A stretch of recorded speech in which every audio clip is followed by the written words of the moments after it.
Primeiramente, eu peço que se você é fora Bolsonaro, inscreva-se aqui no canal, porque quanto mais inscritos, mais alcance a gente tem para fazer oposição a esses malditos. E no final do vídeo eu vou mostrar o nosso carro de som denunciando os crimes do Bolsonaro nas ruas de Palhoça, em Santa Catarina, a cidade que deu mais de 80% dos votos ao demônio em 2018. Agora vamos falar do acordão Arthur Lira e Luiz Fux. Olha, primeiro, faz alguns meses, isso é antes do 7 de setembro, hein? Quando o Bolsonaro atacava o STF todos os dias, isso eu tô falando de julho, agosto, comecinho de setembro, o Luiz Fux, por algum motivo, se tornou bolsonarista. O Luiz Fux a gente sabe, o Sérgio Moro falou "In Fux we trust", quer dizer, o Sérgio Moro confia no Luiz Fux, ele sempre foi lavajatista, porém o Fux começou a pular para o lado bolsonarista, mesmo sem largar o lavajatismo. E isso começou a ser denunciado no Antagonista, que é o portal que é o porta-voz oficial do lavajatismo e do Sérgio Moro. Eles começaram a fazer várias críticas ao Fux. Ok. Agora, o que aconteceu? A Rosa Weber, na sexta-feira, ela suspendeu o Bolsolão. O Bolsolão são as emendas de relator.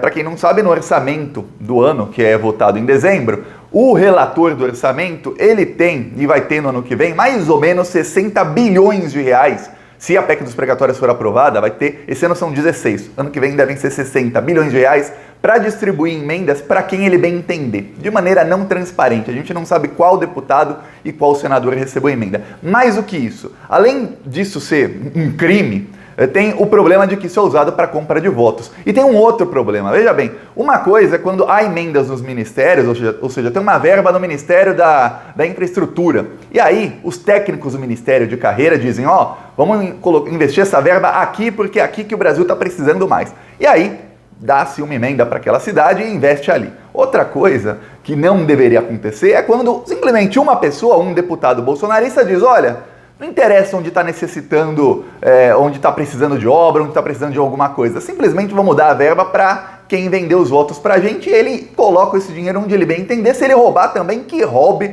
não é problema nosso. E esse dinheiro está sendo roubado. Pelo menos 2/3 do dinheiro está sendo roubado. Ou seja, 60 bilhões no ano que vem, já se sabe que se mantiver a média de roubo, 40 bilhões vão para os bolsos de políticos. Só que o que aconteceu? A Rosa Weber suspendeu isso.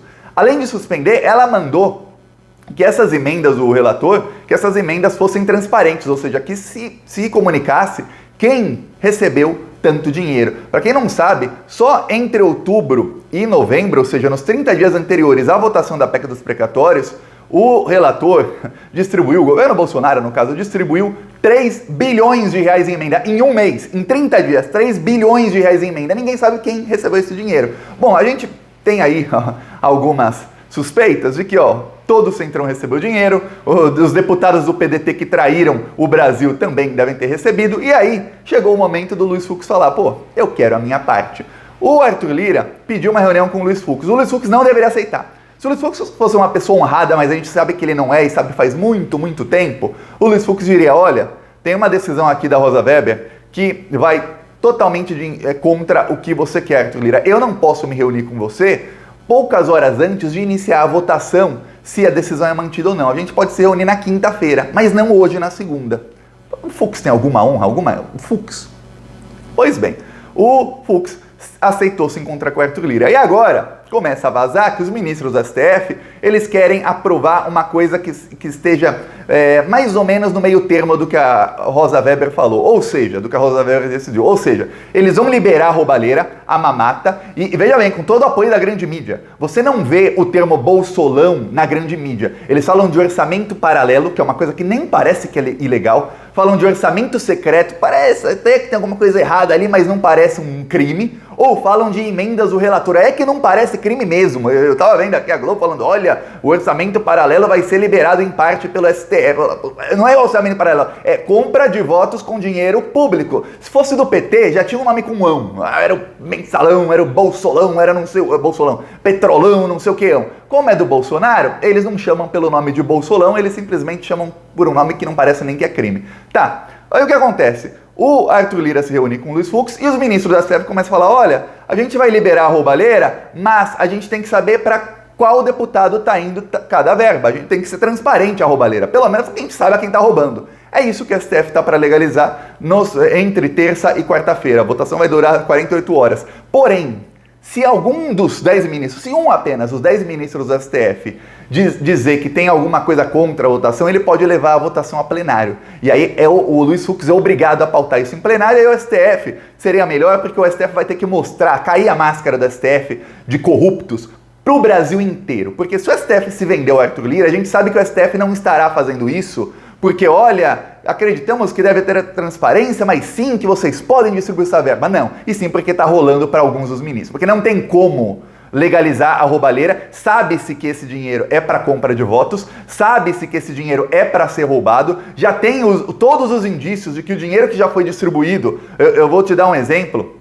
Uma matéria do Estadão de maio mostrou 3 bilhões do Ministério da Infraestrutura, quase tudo foi para compra de tratores. Os tratores eram comprados em empresas ligadas aos parlamentares. Tinha parlamentar do Amazonas comprando trator em Santa Catarina, parlamentar de Goiás comprando trator em Tocantins, quer dizer, em outros estados. Por quê? Porque é ali que estava sempre algum aliado de político do Centrão, que era quem vendia os tratores superfaturados. O trator que custava 100 mil era vendido a 349 mil reais. Quer dizer, embolsavam quase 250 mil reais na venda de um trator, mas não compravam 30, 40, 100, 130 tratores, quer dizer, estavam roubando muito dinheiro, fora as obras que jamais saíram do papel e o dinheiro foi executado, quer dizer, pagou-se e a obra não saiu do papel, quer dizer, estavam roubando dinheiro público, e agora a STF está pensando em fazer o grande acordão com o Arthur Lira. Só que tem uma coisa, que é o que a grande mídia não vai te falar, porque a grande mídia paga exatamente por esse pessoal. A gente percebeu há algumas semanas, eu já sabia disso há muito tempo e provavelmente você, mas isso foi escancarado na nossa cara, de maneira que não tem como fazer análise sem levar isso em conta. A grande mídia não leva isso em conta, porque são pagos, lembre-se muito bem disso. Quem manda no Brasil não é o Luiz Fux, quem manda no Brasil não é o Arthur Lira, tampouco o Bolsonaro. Quem manda no Brasil são banqueiros, como André Esteves. A gente viu aquele áudio dele, como ele fala, desculpa que eu cheguei atrasado, é que o presidente da Câmara, o Arthur Lira, estava ligando para mim, porque se demitir alguns assessores do Paulo Guedes, ele queria saber o que faz. Quer dizer, se o André Esteves falasse, ô Lira, pauta impeachment, Lira pautava o impeachment no mesmo momento. Quem manda no Brasil é o André Esteves. O André Esteves também tem influência, e ele falou isso naquele áudio sobre ministros do STF. Ele falou, ninguém é obrigado a nascer sabendo, eu ligo lá para os ministros do STF para ensiná-los a como fazer. E aí ele até falou de uma votação, que era da independência do Banco Central, que foi 8-2. Foi 8-2 a votação. Quer dizer, ele influenciou 8 ministros do STF no mínimo. Pelo menos 8 ali estavam influenciados por ele diretamente numa votação, e ele diz aquilo a céu aberto. Engraçado, o ministro da STF liga para dono de banco para perguntar como tem que votar, em vez de ligar para um economista isento, não, vamos ligar para o dono do banco, é o cara que mais tem interesse naquela votação, só para você ter ideia de como é o Brasil. E o André Esteves, ele sabe de uma coisa, não o André Esteves, a figura do André Esteves, ele, o CPF André Esteves, não. Esses banqueiros, essa elite, sabe de uma coisa, sem o Bolsolão, a privatização da Petrobras não sai do papel, não vai ser aprovada. Deputados não vão, em pleno ano eleitoral, privatizar a Petrobras, sabendo que o preço da gasolina, que hoje está em 7 e vai chegar em 2022 a uns R$9, de 9 vai pular para quase R$15, porque vão decolar o preço do dia para a noite. Não vão fazer isso. Os deputados só farão isso se forem muito bem comprados. É por isso que eles precisam desses 60 bilhões. Então, gente poderosa como André Esteves, que, como ele falou no áudio, influencia decisões do STF, já deve ter ligado tanto para ministros do STF, como para Arthur Lira, como para Bolsonaro, como Paulo Guedes, e dito, o Bolsonaro tem que passar porque a gente tem que privatizar a Petrobras, porque só esse ano a Petrobras pagou 61 bilhões de reais a acionistas. A gente está falando aqui de um roubo de dinheiro público, que a PEC dos precatórios vai legalizar, de 60 bilhões de reais, e que o STF amanhã tende a tornar legal, transparente, porém legalizado, o roubo de dinheiro público de 60 bilhões de reais. Só esse ano, em um ano, a Petrobras distribuiu mais do que isso, 61 bilhões de reais a acionistas, quer dizer, meia dúzia de norte-americanos e de banqueiros como André Esteves embolsaram quase metade desses 61 bilhões. Só para você ter ideia do tamanho da roubalheira e de como eles estão lucrando com a desgraça do povo brasileiro. Então, vai jogar uma bomba atômica na fiscal para o próximo governo. Não interessa. A gente legaliza o Bolsolão, quando o Lula assumir lá em 2023, a gente deslegaliza, que aí não vai mais poder ter emenda de relator. Porque tem uma coisa, se legaliza as emendas do relator, hoje é o Bolsonaro que está no poder, é o Arthur Lira. Em 2022 a gente sabe que o líder das pesquisas é o Lula, muito provavelmente ele ganhe. Aí em 2023 o relator será alguém do PT. Vão deixar alguém do PT controlar uma verba de 60 bilhões da maneira que bem entender? Vão deixar? Você acha que vão deixar? Aí você acha que o STF não vai falar, não, opa, agora temos que criar aqui uns laços, aqui tem que acorrentar isso aqui, essa verba, porque não pode ser assim, ó, acaba com isso. É assim que funciona. Por quê? Porque depende do que querem os banqueiros. Que se você der 60 bilhões na mão de um relator do PT, ele desfaz todas as reformas que foram feitas pelo governo Temer, desfaz o teto de gastos, desfaz toda a desgraça que a direita fez no Brasil, que os neoliberais fizeram no Brasil nos últimos 5 anos.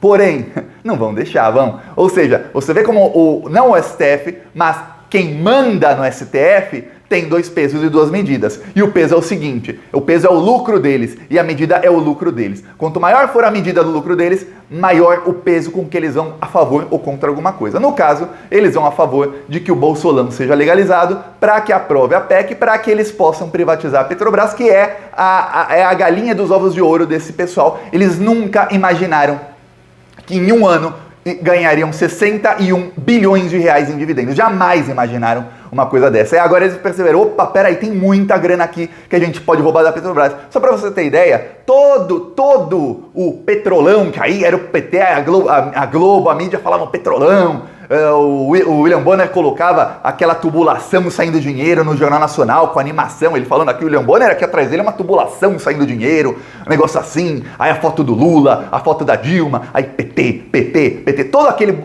petrolão, segundo o Sérgio Moro, que é um baita do mentiroso, foram 55 bilhões de reais. Só esse ano a Petrobras já deu 61 bilhões para acionistas, quer dizer, eles perceberam, peraí, todo aquele dinheiro que o Moro dizia sem provas que estava sendo roubado, e não era tudo da Petrobras, muita coisa era Odebrecht fazendo obra aqui, fazendo obra ali, mas colocavam no meio como se fosse tudo da Petrobras. Então eles pensaram, pô, agora esse dinheiro vai para o nosso bolso. Pronto, o dinheiro está sendo roubado pelos acionistas. É isso. E sem o Bolsolão, eles sabem que não passa a reforma administrativa. A reforma administrativa dificilmente passa mesmo com o Bolsolão, mas a única chance de passá-la é com o Bolsolão. E a reforma tributária, que também vão empurrar, já vão voltar a falar disso com muita força, também precisa do Bolsolão para passar. Então é isso. Aí a bomba fiscal que jogam para o próximo governo, eles vêm lá na frente para ter uma maneira de culpar o governo de esquerda que assumir. É isso. E aí culpam o governo de esquerda e dizem, ó, tá vendo? Ó, o Lula destruiu o Brasil. Sendo que quem jogou a bomba fiscal vai ser uma bomba de 150 bilhões pro colo do Lula. Quem jogou essa bomba foi o Bolsonaro, com todo o apoio da elite, com o apoio e a anuência do STF assinando embaixo na roubalheira de dinheiro público. Agora veremos, amanhã, terça e quarta-feira, saberemos quem são os ministros do STF que se venderam para o bolsonarismo, para o Arthur Lira. Saberemos exatamente, vamos separar agora do STF o joio do trigo. Espero que tenha algum trigo, que não tenha só lixo no STF, mas a gente sabe pelo presidente do STF, que é transitório, né? Não é culpa dos outros 9 ministros que hoje o Fux é o presidente, esse é parte do lixo. E ele, Barroso, Fachin são parte do lixo. Às vezes o Barroso e o Fachin estão contra o Bolsonaro, uma coisa ou outra, ok, mas são parte do lixo. É isso. Agora veremos os próximos episódios. E olha, eu vou mostrar aqui o nosso carro de som rodando e denunciando os crimes do Bolsonaro em Palhoça. Eu peço que você se inscreva no canal, porque, veja, a guerra política de 2023 já começou agora. Agora estão soltando uma bomba que vai explodir lá em 2023 e a gente terá que ter um alcance muito grande para mostrar para a população, olha, essa bomba foi jogada lá em 2021 pelo Bolsonaro com a anuência do STF. Porque senão, sabe o que vai acontecer? Jogam a bomba e começam a culpar o PT. E se a gente não tiver muito alcance para mostrar para a população o que aconteceu, eles fazem o mesmo linchamento midiático que foi feito contra o PT entre 2013 a 2016, quando houve o golpe. 2018, na verdade, 2019, até continuaram com o linchamento, com a prisão do Lula e tudo mais. Vão fazer o mesmo linchamento midiático. É isso que vai acontecer. Ó, tô aqui, Palhoça, Santa Catarina, no centro da cidade. O Brasil já não aguenta, então vamos deixar claro com um grito na garganta, é fora Bolsonaro! Fora Bolsonaro, meu país quer crescer. Fora Bolsonaro, acabou pra você. Fora Bolsonaro, meu país quer crescer. Fora Bolsonaro, acabou pra você. Assista os vídeos do canal Plantão Brasil no YouTube. Fora Bolsonaro, meu país quer crescer. Fora Bolsonaro, acabou pra você. Fora Bolsonaro. Tá aqui um trecho, ó, tem outro aqui, ó. Tanto despreparo, o Brasil já não aguenta. Então vamos deixar claro com um grito na garganta, é fora Bolsonaro. Fora Bolsonaro. Tá aqui aqui, Centro de Palhoça, a cidade que deu mais de 80% dos votos ao demônio em 2018. São bem responsáveis pela desgraça que estamos vivendo, mas estão escutando umas boas verdades, pelo menos, e alguns mudam de opinião. Vamos continuar indo pra cima deles nas redes e nas ruas. Peço que você se inscreva no canal e vamos... e quem quiser apoiar, embaixo do vídeo tem um botão Seja Membro. No primeiro comentário deixa o Pix, o PicPay, deixa também as minhas outras redes sociais e vamos continuar indo pra cima desses bandidos. Falou!